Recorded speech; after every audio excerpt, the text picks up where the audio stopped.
Good morning and welcome to Godly Play.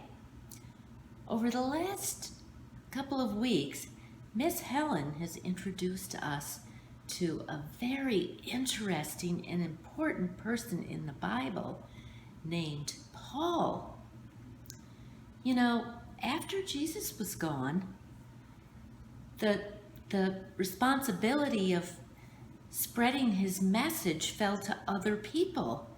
Of course, there were the disciples who were very important in spreading Jesus' message.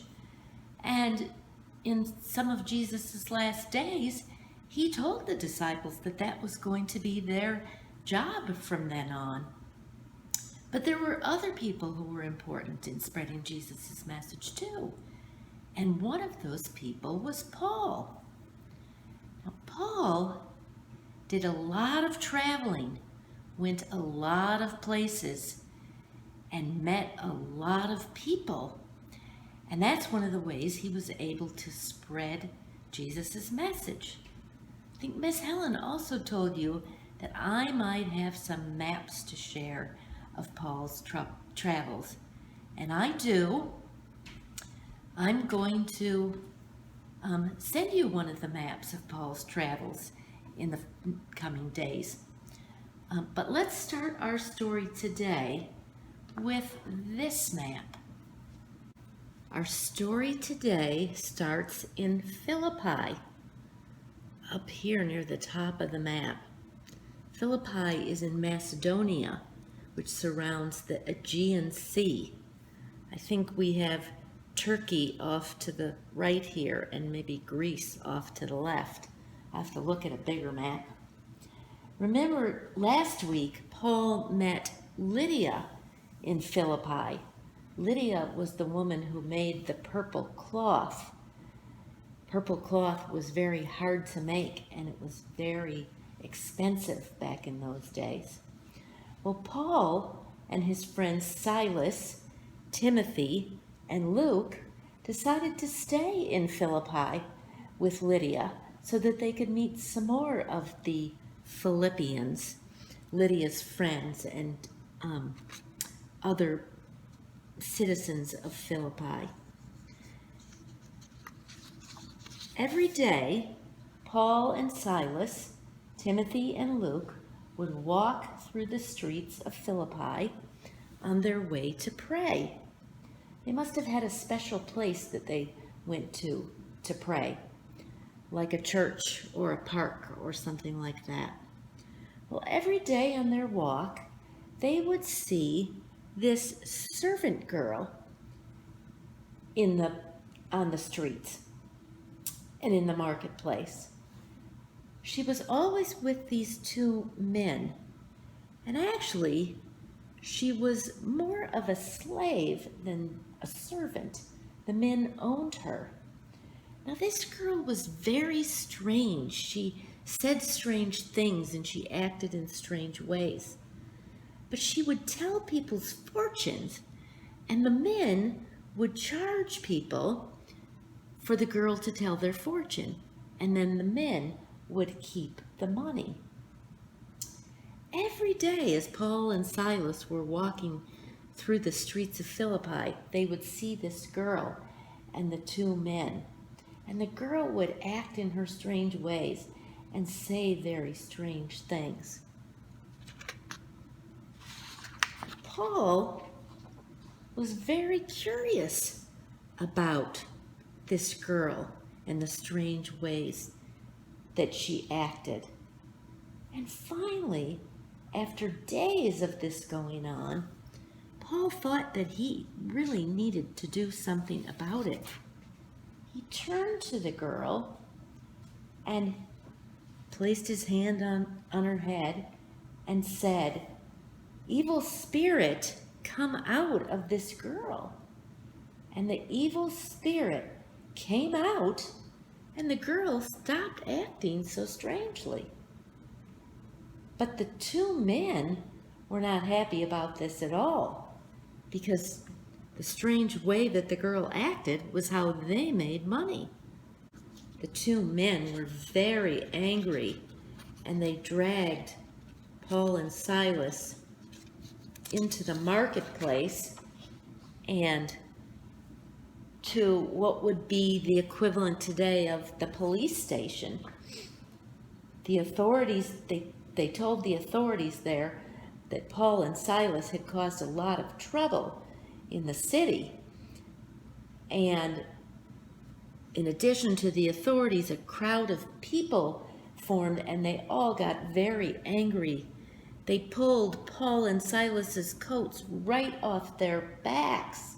They beat them and then they threw them in prison. Here's the prison. The authorities told the guard to keep Paul and Silas securely locked up. They put them in the middle of the prison, in the cell right in the middle of the prison, and they locked their feet in stocks. These stocks are like two pieces of wood that come together, and they have holes just big enough for the feet to fit through, but you can't get your feet out of them. They're stuck in there. So there were Paul and Silas stuck in the jail, chained up in the stocks. Well, you would think that they would be feeling pretty miserable at that point. But at midnight, Paul and Silas started to pray, and they started to sing praises to God. The other prisoners were listening to them too. Can you imagine being beaten, thrown into prison, and then singing praises to God? That's certainly making the best of a bad situation. Well, suddenly there was a great earthquake. The prison started shaking. All the doors were opened, and the chains from all the prisoners came loose. Look at the stocks that were holding Paul and Silas. They broke in two, and Paul and Silas were able to get free of the stocks. The prison guard woke up and saw what had happened, and he was very worried. He was sure that he would be in big trouble. So as I mentioned, after the earthquake, the prison guard was very worried that he would get in trouble because all the prisoners were set free. But Paul came and spoke with him and helped him see that maybe something good could come out of something that seemed so bad. Paul talked to the guard about Jesus and told him about Jesus' message and helped him to see that maybe things could be okay after all. In fact, the guard was so encouraged that he invited Paul and Silas back to his household and asked Paul to baptize him and his whole family. They went back to the guard's house, they did the baptism, they had a meal together, and they all rejoiced because the guard and his family now all believed in Jesus and his message. The next day, the jailers came, or the authorities came, the original authorities, the one who had sent Paul and Silas to jail to begin with, came back and said that Paul and Silas were free to leave. Now, they actually wanted Paul and Silas to leave Philippi, but Paul and Silas were not quite ready for that. They went back to Lydia's house.